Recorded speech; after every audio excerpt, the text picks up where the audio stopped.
కల్వకుంట్ల తారక రామారావు గారికి ఘన స్వాగతం పలికిన నా అన్న చెల్లెలకు, తల్లిదండ్రులకు,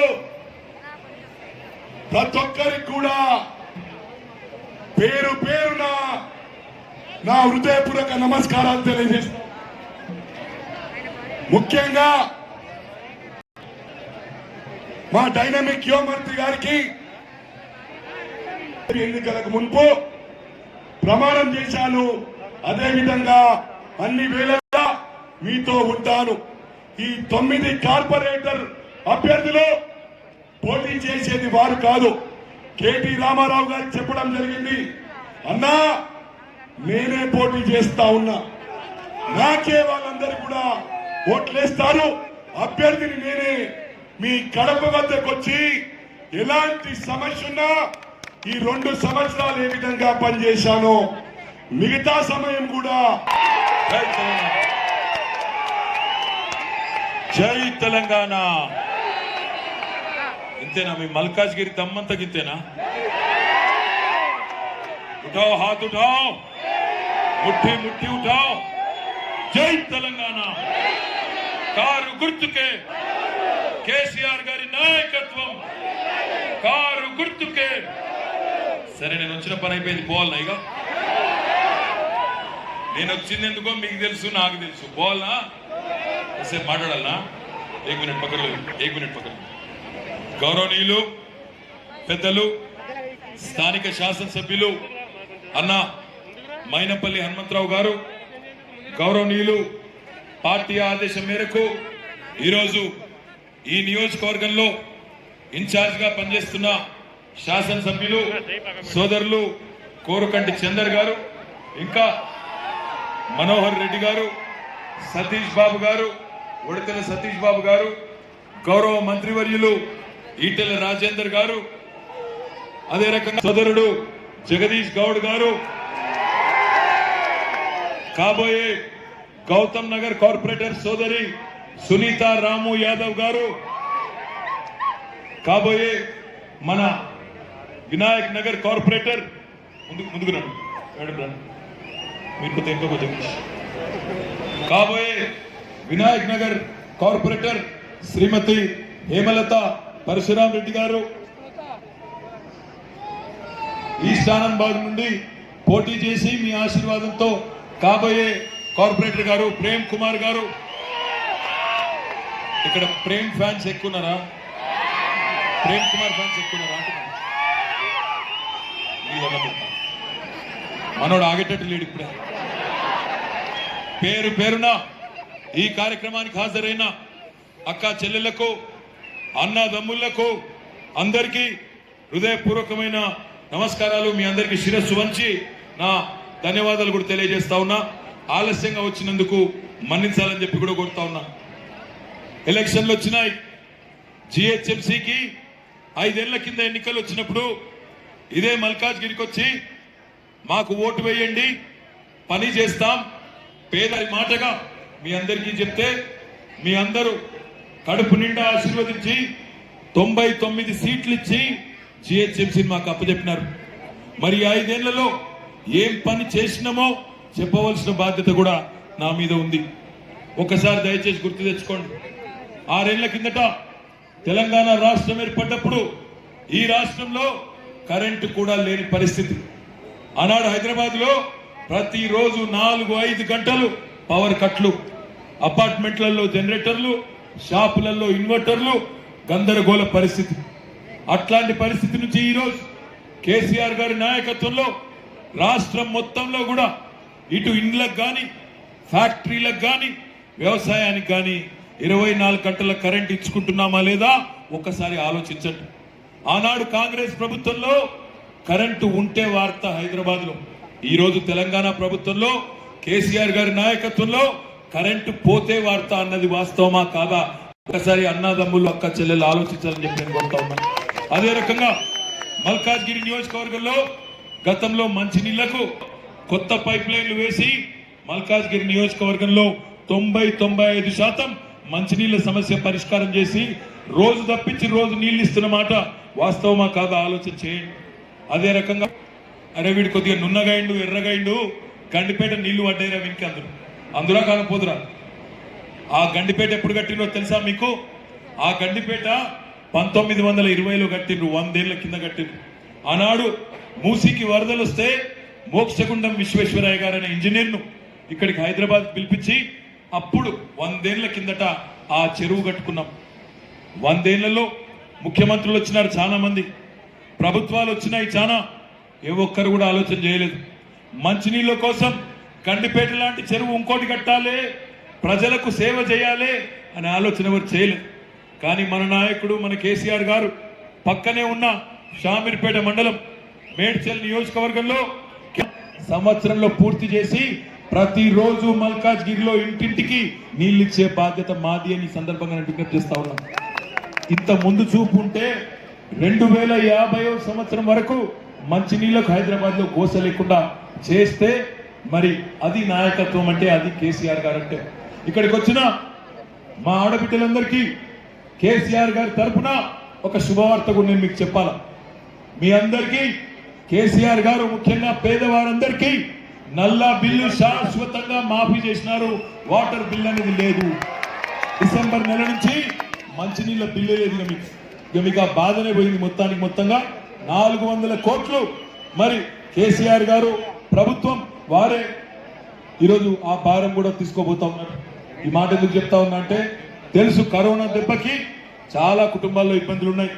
అందుకే 50% ఇంటి పన్ను రాయితీ ఇచ్చుకున్నాం. ఇప్పుడు మంచినీళ్ళు కూడా మాఫ్ చేసుకుంటా ఉన్నాం. ఇంకా చాలా కార్యక్రమాలు పేదల కోసం.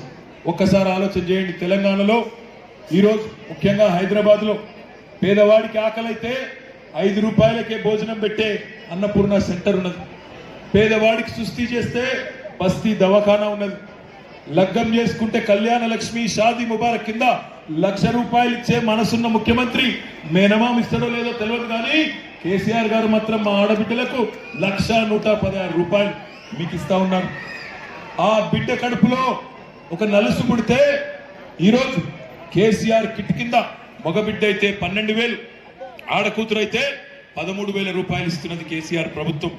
ఆ బిడ్డ కొద్దిగా పెరిగి సర్కారు బడికి పోతే సన్న బియ్యంతో భోజనం, హాస్టల్కు పోతానంటే ఒక్కొక్క పిల్లోడి మీద పిల్ల మీద 1,20,000 రూపాయలు ఖర్చు పెట్టి బట్టలు, బ్యాగులు, పుస్తకాలు మొత్తం ప్రభుత్వమే పెట్టి బ్రహ్మాండంగా మహాత్మా జ్యోతిబా ఫూలే స్కీమ్ కింద ఎస్సీ బీసీ పిల్లలందరికీ కూడా ఎవరైతే విదేశాలకు పోయి చదువుకోవాలనుకుంటున్నారో వారికి కూడా 20 లక్షల రూపాయలు ఇచ్చి బ్రహ్మాండంగా విద్యాబుద్ధులు చెప్పిస్తున్నది కేసీఆర్ ప్రభుత్వం.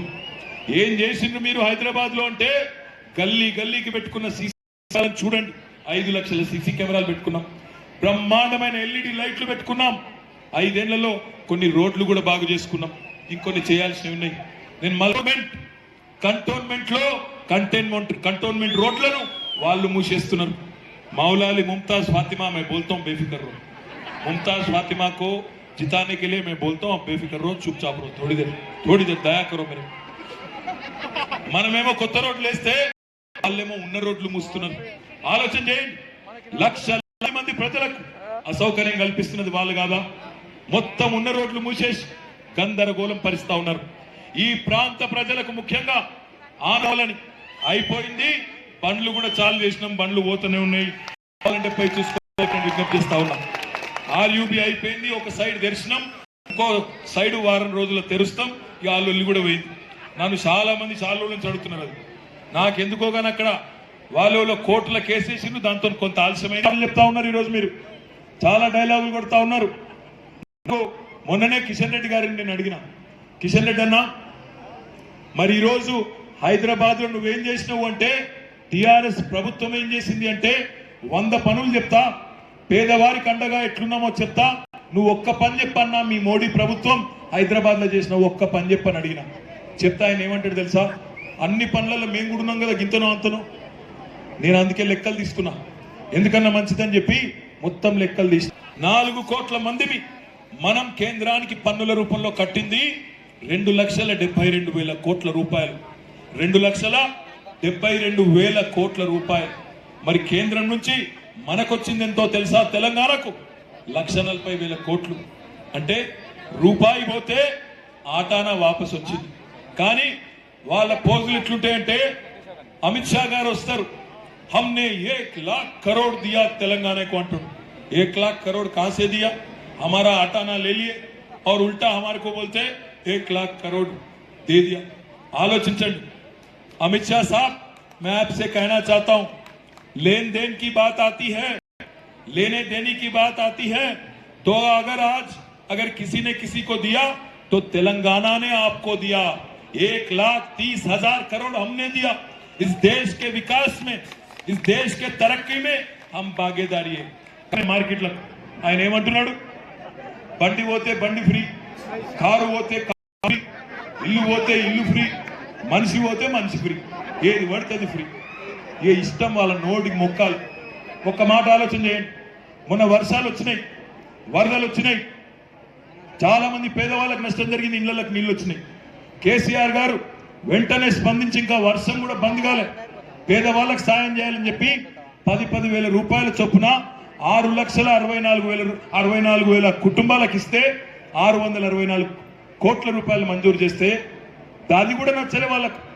అమ్మ పెట్టది, అడక తిననీయదు, వాళ్ళు ఇయ్యరు, మళ్ళా మనని ఇయ్యనీయలేదు। పేదవాడికి సాయం చేస్తుంటే ఉత్తరాలు రాసి ఆపింది ఎవరు? ఎవరు ఆపింది? వినబడతలేదు, ఎవరు ఆపింది? ఆపింది నోట్లో మట్టి కొట్టింది వాళ్ళు। అరే నీ దండం పెడతారా భయ్య, బంజీ 25,000 ఇస్తాడా? అమ్మకు అన్నం పెట్టనోడు చిన్నమ్మకు బంగారు గాజులు చేయిస్తాడా? ఇక గట్లున్నది వాళ్ళ ఇవ్వాలి। వాళ్ళు ఎట్లుంటాయంటే కథలు, మోడీ సాబ్ యాదుకున్నాడా ప్రధానమంత్రి ఏమన్నాడు 2014లో, आप सब लोग हमारे भाई हमारे बहन आप सभी लोग जन धन खाता खोलो, मैं जन धन 15 लाख देता हूं అన్నాడా లేదా? మరి ఇక్కడ ఎంతమందికి వచ్చినాయి 15 लाख? రానోళ్ళు శైలి పట్టును ఒకసారి, మీకు వచ్చినా తమ్ముడు 15 लाख రాలే, మీరు మోడీకి ఏమైనా చుట్టాలు అవుతారా? అలా ఒక పని చేద్దాం, 15 लाख వచ్చిన వాళ్ళు మోడీ కోటేయండి, రానోళ్ళు కారు గుర్తు కోటేయండి, పక్కన ఇక ఈ ఒప్పందం చేసుకున్నాం। 15 लाख వచ్చిన వాళ్ళు వాళ్ళ కోటేసుకోరు మోడీకి, 15 लाख రానోళ్ళు మాత్రం మా కోటేయండి పక్కాగా అందరు। నేనేమంటున్నా, 15 लाख ఇస్తా అన్నాడు, తర్వాత తెల్లారి ఒక ప్రెస్ ఆయన వేయండు అమిత్ షా గారిని పట్టుకొని అడిగిండు, ఏమయ్యా అమిత్ షా గారు, మాట ఇస్తీవి తప్పుతీవి, ఇదేం పద్ధతి, आपने बोला ना साहब 15 लाख देते बोल के बोले क्या हुआ అంటే ఏమంటాడు ఎరికేనా ఆయన, वो तो जुमला था। ఇప్పుడు మళ్ళా ఈ మధ్యన మోడీ గారు కరోనా టైంలో పెద్ద ప్రకటన చేసిన, ఏమన్నాడు, 20 लाख करोड़ का पैकेज दे रहा हूं मैं इस देश के लिए అన్నాడు। నేను నిజమే అనుకుంటా, 20 लाख करोड़ అంటే ఎన్ని సున్నాలు ఉంటాయని లెక్క పెట్టినాను, నాకు ఇంతవరకు లెక్క దొరకలేదు। నేను మా తమ్ముడిని అడిగిన ఇప్పుడే, బాల్క సుమన్, అరే నిజంగానే 20 లక్షల కోట్లు 130 కోట్ల మంది భారతీయులకు పంచితే ఎన్ని పైసలు రావాలి ఒక్కొక్కరికని అడిగిన, తమ్ముడు చెప్పిండు 15,384 రూపాయలు రావాలన్నా ఒక్కొక్కరికి అన్నాడు। ఎంతమందికి వచ్చింది మరి? వచ్చిందా? ఎవరికన్నా వచ్చిందా? జుమ్లాలు అంటే కాదు, ఇక ఇవన్నీ ఏవి చేయనోడు మళ్ళా చెవుల పువ్వు పెట్టడానికి వస్తున్నారు, పెద్ద పెద్ద సిపాయిలు దిగుతున్నారు ఢిల్లీకి వెళ్ళి, 12 మంది కేంద్ర మంత్రులట, ప్రధానమంత్రి వస్తున్నట్టు ఎల్లుండి, ఇంకా గమ్మత్ ఏంటంటే పక్క రాష్ట్రాల ముఖ్యమంత్రులు వస్తున్నారు, మాజీ ముఖ్యమంత్రులు వస్తున్నారు, కానీ పెద్దలు ఏం చెప్తారు, సింహం ఎప్పుడు సింగల్ గానే వస్తుంది, కేసీఆర్ ఎప్పుడు ఒక్కడే, ఆనాడు తెలంగాణ కోసం బయలుదేరినప్పుడు ఒక్కడే, ఈ రోజు కూడా కేసీఆర్ ఒక్కడే। గుంపులుగా ఏమొస్తాయి, నేను అనలేదు భయ్, నాకు అయితే గీత కేసు మీ మీద అయితే నాన్న, నేనేమంటున్నా అంటే గిట్లుంటాయి వీళ్ళ కథలు। ఇక కాకుండా పిల్లగాళ్ళని ఉత్తగానే రెచ్చగొట్టు, వాళ్ళకి తెలిసింది ఒక్కటే, ఇంకో जो मालूम है एक ही चीज मालूम है उनको, हिंदू मुस्लिम सब ఒకటే తెలుసు వాళ్ళకి, ఇదేది చెప్పరు। ఆకాశాన్ని అంటే మాటలు చెప్తారు, ఇవాళ వాళ్ళు ఏదో మేనిఫెస్టో రిలీజ్ చేసిరట, అందులో మా అక్క చెల్లెలు జాగ్రత్త గినాలి, అందులో చెప్పిండట అన్ని ఫ్రీ అట, మీ విమానం ఎక్కితే విమానం కూడా ఫ్రీగా తీసుకపోతారట మిమ్మల్ని। గిట్లున్నాయి వాళ్ళ కథలు। దయచేసి నేను మిమ్మల్ని కోరే విజ్ఞప్తి ఒకటి, మీకు చేసే విజ్ఞప్తి ఒకటి, మల్కాజ్గిరిలో రోడ్లు మూసింది వాళ్ళు, రోడ్లు వేస్తున్నది మనం। మౌలాలి కమాన్ దగ్గర ఒక సమస్య ఉండే, దాని దగ్గర ఈరోజు పూర్తి స్థాయిలో బ్రహ్మాండంగా మౌలాలి కమాన్ దగ్గర డెవలప్మెంట్ చేసుకున్నది, టిఆర్ఎస్ ప్రభుత్వం, కేసీఆర్ ప్రభుత్వం. ఆనంద్ బాగ్ ఆర్యూబీ చేసింది కేసీఆర్ ప్రభుత్వం, రోడ్లు మూస్తున్నది వాళ్ళు. మంచినీళ్ళు బాగా చేసింది కేసీఆర్ ప్రభుత్వం. ఈరోజు కరెంటు బాగా చేసింది కేసీఆర్ ప్రభుత్వం. పేదవాడిని కడుపులో పెట్టుకొని చూసుకుంటున్నది కేసీఆర్ ప్రభుత్వం. ఏం కావాలి మనకు? అభివృద్ధి కావాలనా, అరాచకం కావాలనా? మతం పేరు మీద చిచ్చు పెట్టే వాళ్ళు కావాలా, జనహితం కోరుకునే నాయకుడు కావాలా? మన నినాదం విశ్వ నగరం కావాలి హైదరాబాద్ అనేది మన నినాదం. వాళ్ళ విధానం విద్వేష నగరం కావాలి హైదరాబాద్, ఇక్కడ ఎట్టి పరిస్థితుల్లో కలిసి ఉండొద్దు అన్నది వాళ్ళ ఆలోచన. హైదరాబాద్ మళ్ళా కేసీఆర్ గారే, పేదల పట్ల ప్రేమ ఉన్నది కేసీఆర్కే. 664 కోట్లు ఇచ్చిన ఆయన ఇంకో 100-200 కోట్లు అయితే ఇయ్యరా? ఆలోచన చేయండి. దయచేసి నేను మిమ్మల్ని కోరేది ఒకటే, మోడీ గారు ఢిల్లీకి వెళ్ళి వస్తున్నాడు, పెద్ద పెద్ద మనుషులు దిగుతున్నారు. నేను వాళ్ళకు ఒకటే విజ్ఞప్తి చేస్తున్నా, పొలిటికల్ టూరిస్టులందరికీ స్వాగతం, వెల్కమ్ టు హైదరాబాద్. కానీ ఉత్త చేతులతో ఊపుకుంటూ రాకండి. వచ్చేటప్పుడు మా వరద బాధితుల కోసం వరద సాయం తీసుకురండి. ఒక 1000-1200 కోట్లు తీసుకురా. ఉత్తగా ఊపుకుంటూ వస్తే ఏం లాభం? ఉత్తగానే వచ్చి ఉత్త మాటలు చెప్పుకోడు కాదు, చూట మాటలు చెప్పుడు కాదు, జుమ్లాలు చెప్పుడు కాదు. వచ్చి మాకు ఏదైనా సాయం కాంక్రీట్ గా చేసుకోండి. మోడీ సాబే చెప్పిండు, వోకల్ ఫర్ లోకల్ అన్నాడు. Vocal for local. మరి ఇవాళ తెలంగాణలో పక్కా లోకల్ పార్టీ ఎవరు? పక్కా లోకల్ ఎవరు? మరి అందుకే ఆలోచించుకోండి, గల్లీ పార్టీ కావాలన్నా, ఢిల్లీ పార్టీ కావాలన్నా? గల్లీ బాయ్స్ కావాలా, ఢిల్లీ బాయ్స్ కావాలా? ఆలోచించండి. గల్లీ బాయ్స్ అయితేనే కష్టంలో ఉంటారు, దుఃఖంలో ఉంటారు. ఇగో హనుమంతన్న మంచినీళ్ళు మొత్తం నీళ్ళంతా ముంచినప్పుడు, ప్రాంతంలో పటేల్ నగర్ లో ఆడ నీళ్ళు వచ్చినప్పుడు పోయి నీళ్ళలో కూర్చున్నది మైనంపల్లి హనుమంతరావు. వాళ్ళు ఎవరైనా వచ్చిండ్రా? ఇక్కడ ఒక ఆయన ఉన్నాడు, ఎంపీ, కాంగ్రెస్ ఆయన ఎంపీ ఉన్నాడు. ఆయన కనబడ్డా పొరపాటున వర్షాలు పడ్డప్పుడు అడ్రస్ లేడు. బీజేపీలో ఎవరైనా వచ్చిండ్రా, తిరిగిరా, రూపాయి సాయం చేసిండ్రా? పైసా సాయం చేయరు. మీదికెళ్ళి సాయం చేసే వాళ్ళకు ఇవాళ ఎత్తిపొడిసే మాటలు మాట్లాడతారు. అందుకే కష్టంలో ఉన్నది మనం, సుఖంలో ఉన్నది మనం, కడుపులో పెట్టుకొని చూసుకునేది కేసీఆర్ గారు పేదవాడిని. అందుకే డిసెంబర్ 1 నాడు జగదీష్ గౌడ్ గారిని, ముంతాజ్ ఫాతిమా గారిని, అదేవిధంగా సునీత రాము యాదవ్ గారిని, ఇంకా ప్రేమ్ కుమార్ గారిని, పేరు పేరున అందరినీ కూడా గెలిపించండి. గెలిపించి పెద్ద మెజారిటీతో బల్దియాకు పంపించండి. ఇక్కడ కొన్ని చిన్న చిన్న సమస్యలు ఉన్నాము. ఎట్లా అయితే మన మౌలాలను డెవలప్ చేసుకుంటున్నామో అదే పద్ధతిలో మిగతా సమస్యలు కూడా చేసుకుందాం. పేదవారికి అండగా ఉంటాం, పేదవారిని కడుపులో పెట్టుకొని చూసుకుంటాం. ఇట్లాంటి పార్టీని, హైదరాబాద్ నగర అభివృద్ధిని, హైదరాబాద్ పురోగతిని కోరుకునే ముఖ్యమంత్రి గారిని ఆశీర్వదించి డిసెంబర్ 1 నాడు కారు గుర్తు మీద ఓటేసి టిఆర్ఎస్ అభ్యర్థులందరినీ పెద్ద మెజారిటీతో గెలిపించండి అని చెప్పి కోరుతూ, జై తెలంగాణ. Thank you. కారు గుర్తుకే, మీరు గట్టిగా చెప్పండి, నేను పోను. కారు గుర్తుకే. అన్ని పిడికిలు లేవాలి ఒక్కసారి ఇది కూడా. కారు గుర్తుకే. జై తెలంగాణ. కేసీఆర్ నాయకత్వం. Thank you. Good night.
December 1వ తారీఖున నా కోలాటం వల్ల ఆపాలి.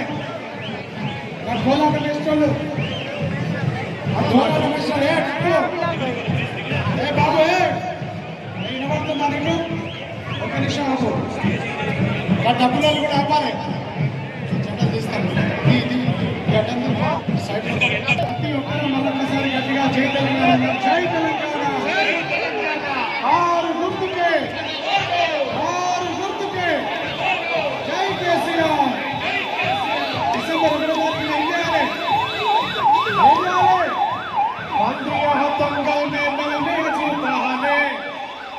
గ్రేటర్లో గులాబీ జెండా ఎగరాలి. గుర్తుకు మన ఓటే వేయాలి. అన్నారన్నను ముందుకు నడిపించాలి. తండ్రియా తండ్రి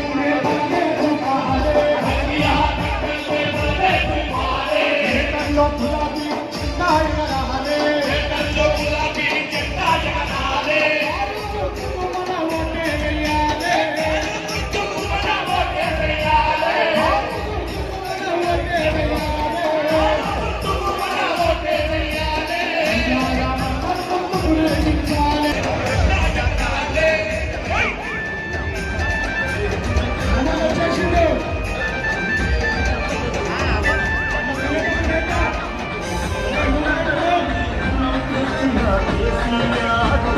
నాడవై సమరానికి అరనరే సమరానికి సయ్యని తురుకు అనకంగములో నువ్వు తునుకు టీఆర్ఎస్ కార్యకర్తవై హైదరాబాదు పరిరక్షణకై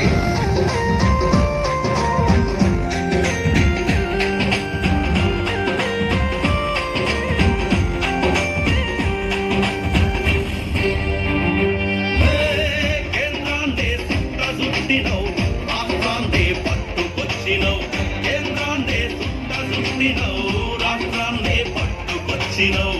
ఆదిశ సంఖ్యలను పెంచి పరి గెలిచిన వీరుడవయ్యు. ఆదిశ సంఖ్యలను పెంచి పరి గెలిచిన వీరుడవయ్యు. ఆర్మినాడు శిఖరం మీద గులాబీ జెండా ఎగరేయంగా సమరానికి అనరరే సమరానికి సయ్యని గురుకు అనరంగములో నువ్వు దునుకు.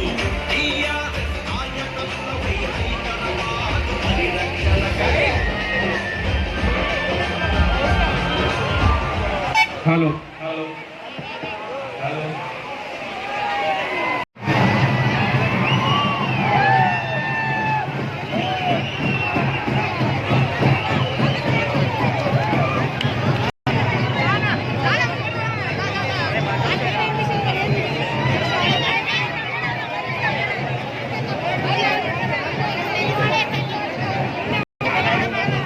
సభకు నమస్కారం.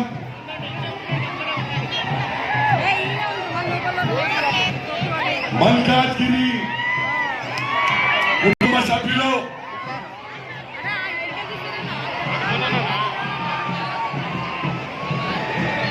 మా డైనమిక్ యువ